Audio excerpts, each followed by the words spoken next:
যারা এই ধরনের আমের বাগান করতে চান তারা আমাদের সঙ্গে যোগাযোগ করতে পারেন। আমরা এই ধরনের আমের চারাগুলো সেল করে থাকি এবং অতি স্বল্প মূল্যে।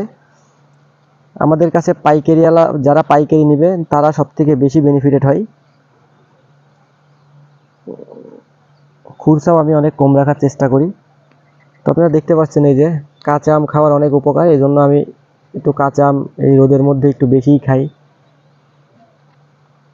আর এগুলো কিন্তু টক না, এগুলো কিন্তু ছোট থেকেই প্রচুর মিষ্টি হয়।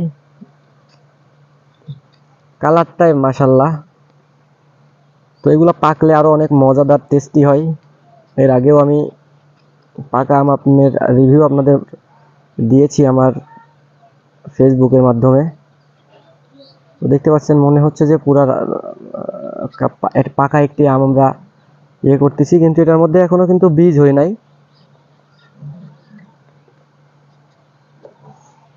যারা এই ধরনের আমের ফলের বাগান করতে চান সব থেকে বেশি বেনিফিটেড হবেন আমাদের কাছ থেকে। যারা ফলের বাগান করতে চান তারা, আমের বাগান করতে চান যারা, এখনো আমের ব্যাপক লাভ। আপনি ফ্রুটস ফার্মিংটা আসলে আমরা এখনো শিখি নাই, যার জন্য